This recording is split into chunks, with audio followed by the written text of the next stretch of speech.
આજે 140 કરોડ લોકોનો વિશ્વાસ તોડવામાં આવ્યો છે। રામલલ્લાના પટવારી ચંપતરાયના રાજીનામા બાદ હવે અયોધ્યા રામ મંદિરમાં ચોરીના કેસમાં ચર્ચાઓ તેજ બની છે। રામ મંદિરમાં ચઢાવવામાંથી મોટા પાયે દાન ક્યાં ગયું તેનો જવાબ હજુ સુધી નથી મળ્યો। હજુ સુધી તમે અમારી ચેનલને સબસ્ક્રાઇબ નથી કરી તો અત્યારે જ ન્યૂઝરૂમ ગુજરાતને સબસ્ક્રાઇબ કરો, ફેસબુક અને ઇન્સ્ટાગ્રામ પર ફોલો કરો।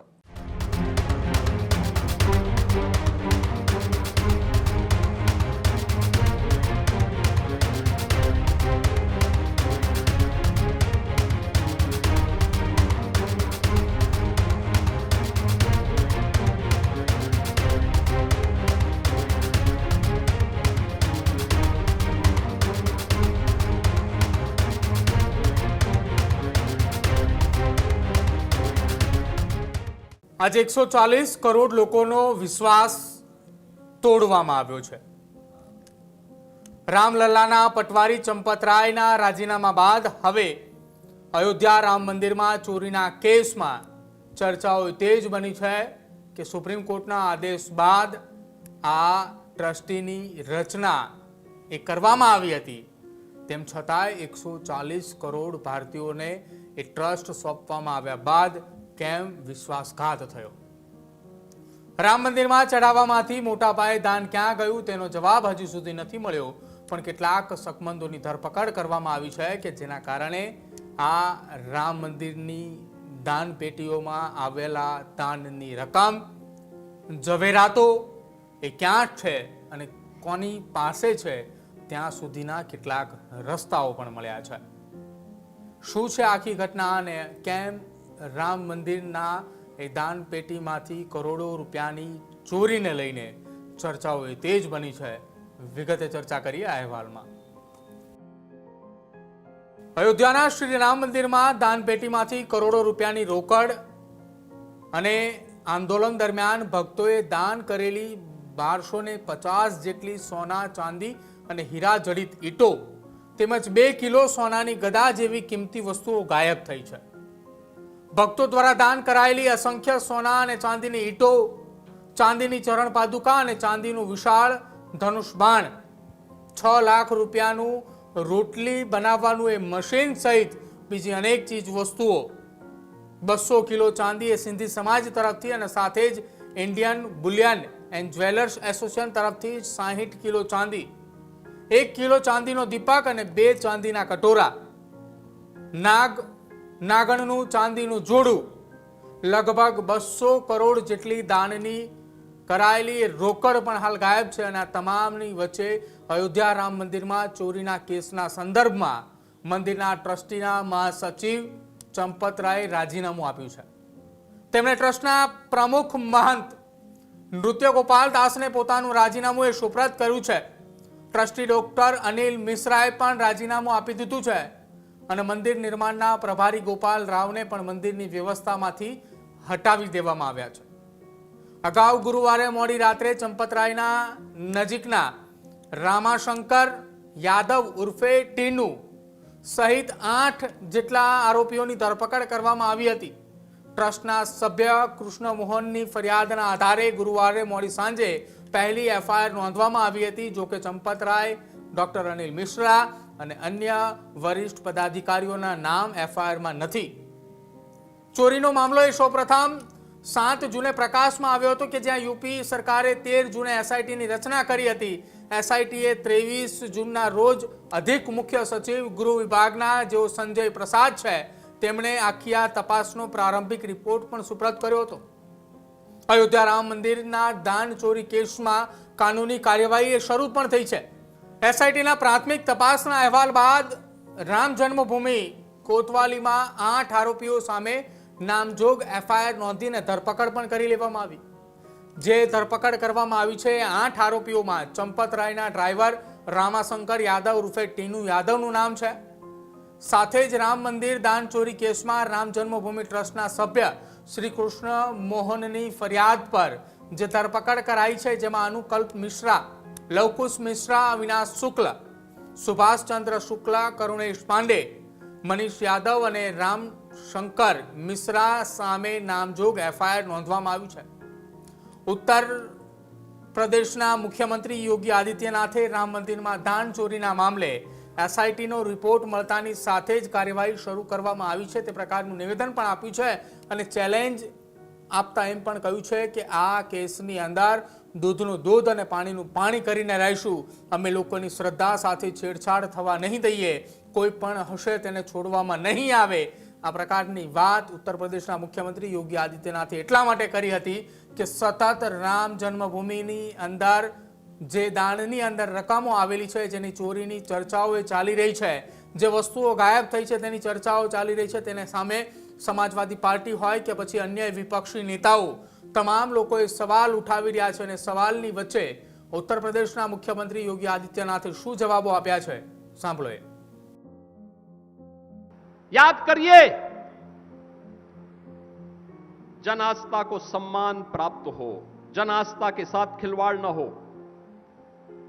मैंने कहा भी था, मैं 19 जून को अयोध्या के दौरे पे था.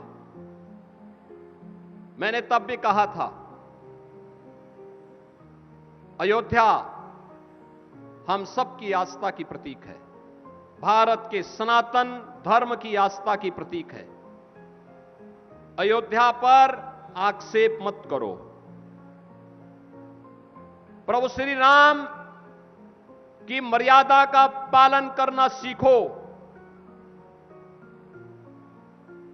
और अयोध्या के बारे में जो कतिपय समाचार मिल रहे थे, हमने कहा था एसआईटी गठित की गई है. एसआईटी की रिपोर्ट आने के साथ ही हमारी कार्रवाई भी प्रारंभ हो जाएगी.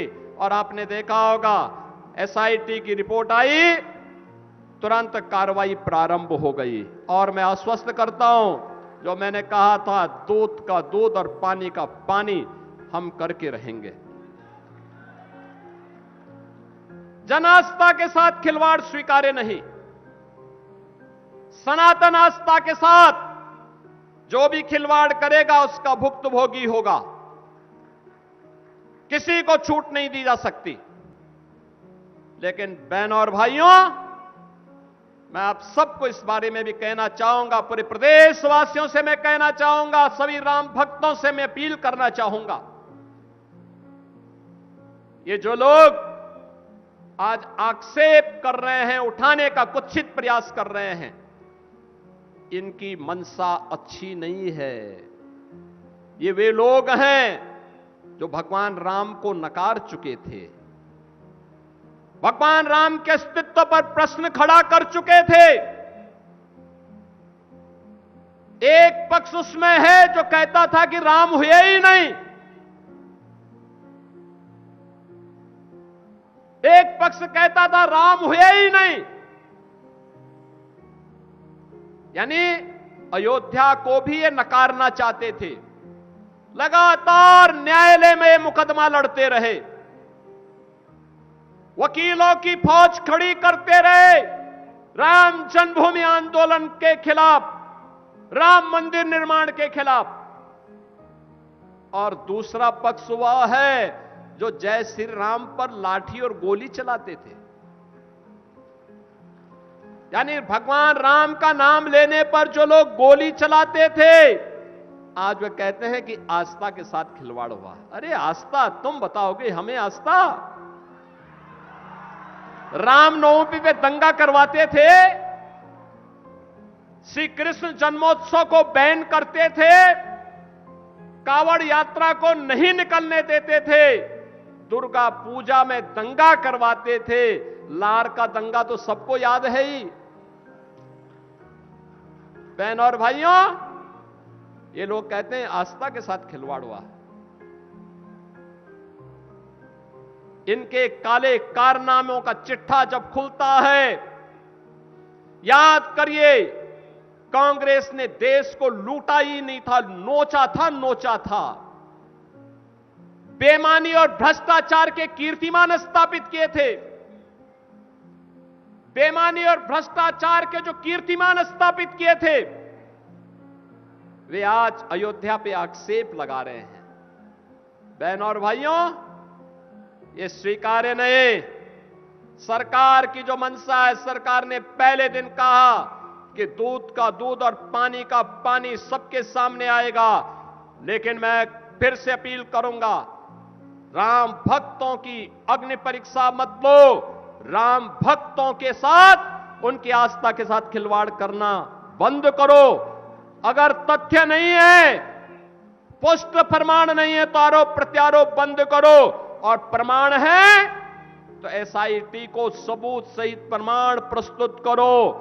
एसआईटी की सिफारिश के अनुरूप सरकार कार्रवाई को आगे बढ़ा रही है, और जब वरिष्ठ अधिकारियों की टीम कार्य कर रही है तो उसमें फिर राजनीतिक बयानबाजी बंद करें। અયોધ્યા શ્રી રામ મંદિરમાં ચોરીના મામલે રોજ નવા આરોપો લાગી રહ્યા છે। રાજ્યસભાના સાંસદ સંજય રાઉતે સોશિયલ મીડિયા પ્લેટફોર્મ એક્સ પર સવાલ પૂછ્યો છે અને એક ઇમેજ પણ શેર કરી છે। સંજય રાઉતે સવાલ પૂછતા કહ્યું છે કે ઉદ્ધવ ઠાકરેએ રામ મંદિર માટે 1 કરોડ રૂપિયા રોકડ અને 4 કિલો ચાંદીની ઈંટનું દાન કર્યું હતું। આટલા વર્ષો પછી પણ ટ્રસ્ટ તરફથી કોઈ રસીદ મળી નથી। તે ઈંટ ખરેખર ક્યાં ગઈ? જવાબદારી નક્કી કરવાનો એ સમય આવી ચૂક્યો છે કે અમે આપેલી એ વસ્તુ ક્યાં છે। જો કે આખી આ ઘટના તરફ હવે સવાલો એટલા માટે ઉઠી રહ્યા છે કે બીજી તરફ મુંબઈમાં વિશ્વ સિંધી સેવા સંગમે આરોપ લગાવ્યો છે કે 200 કિલો ચાંદી દાન કરવાની રસીદ આજ દિન સુધી નથી મળી। ન તો એ જાણવામાં આવ્યું કે ચાંદીનો ઉપયોગ ક્યાં થયો। આ ઉપરાંત એક મહિલાએ કાગડાના રૂપમાં એક ઋષિની ચાંદીની મૂર્તિ દાન કરવાની રસીદ ન આપવાના આરોપ પણ લગાવ્યા છે। બંને મંદિર ટ્રસ્ટના મહાસચિવ ચંપત રાયના હાથમાં દાનની વસ્તુઓ સોંપી હતી।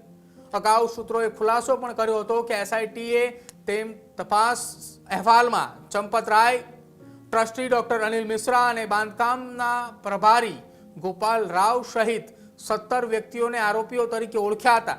જો કે આ માહિતી માત્ર સૂત્રો તરફથી વહેતી થઈ હતી, જ્યારે એસઆઈટીની તપાસ એ પહેલા તબક્કાની અંદર હતી। તેમની સામે લગભગ એફઆઈઆર થવાનું નક્કી પણ નિશ્ચિત માનવામાં આવી રહ્યું હતું। તપાસ દરમિયાન એસઆઈટીએ ટીનુ પાસેથી દાન પેટીઓની ચાવીઓ પણ મેળવી અને સાથે જ એસઆઈટીએ આશરે 150 સેવાદારો એટલે કે સ્વયંસેવકો, કર્મચારીઓની ઓળખ કરી હતી, જેમની નાણાકીય સ્થિતિની અંદર 22 જાન્યુઆરી 2024ના રોજ રામલલ્લાની પ્રાણ પ્રતિષ્ઠા પછી એ ફેરફાર નોંધાયો છે અને જેમની પણ એ મિલકતની અંદર એ ફેરફાર નોંધાયો છે એ તમામ હાલ એસઆઈટીની રડારમાં છે અને એક બાદ એક તમામની પૂછપરછ પણ ચાલી રહી છે। હવે જોવાનું રહેશે કે રોજે રોજ રામ મંદિરની અંદર દાન પેટીમાંથી ચોરી થયેલા એ રોકડ રકમ, દાનમાં આવેલી એ સોના ચાંદી અને હીરા જડિત એ પથ્થરો, એ ઈંટો, જેને લઈને હવે નવા નવા આરોપો એટલા માટે લાગી રહ્યા છે કેમ કે કોઈ કહી રહ્યું છે કે અમે કરોડો રૂપિયા અને સાથે ચાંદી અથવા તો સોનાની ઈંટો એ ચંપત રાયને આપી હતી, જેની ફોટા પણ સોશિયલ મીડિયામાં તેમના દ્વારા શેર કરાય છે અને સવાલો એ ઉઠે છે કે તેમને રસીદ કેમ નહોતી આપવામાં આવી। અને હવે આ તમામ સવાલોની વચ્ચે એક બાદ એક રાજીનામાઓ પડી રહ્યા છે અને એસઆઈટીની ટીમ આ કેસમાં ધડાધડ એ તપાસ કરી રહી છે। એક બાદ એક આરોપીઓની પૂછપરછ ચાલી રહી છે અને અનેક એવા આરોપીઓ છે કે જેમની સંપત્તિમાં કરોડો રૂપિયાનો વધારો થયો છે, જેને લઈને પણ એસઆઈટીની આ ટીમ એ અલગ અલગ સભ્યો સાથે મળી છેલ્લા 7-8 દિવસની અંદર આ તપાસમાં અનેક એવા ચોંકાવનારા ખુલાસાઓ સામે આવ્યા છે। હજુ સુધી તમે અમારી ચેનલને સબસ્ક્રાઇબ નથી કરી તો અત્યારે જ ન્યૂઝરૂમ ગુજરાતને સબસ્ક્રાઇબ કરો, ફેસબુક અને ઇન્સ્ટાગ્રામ પર ફોલો કરો।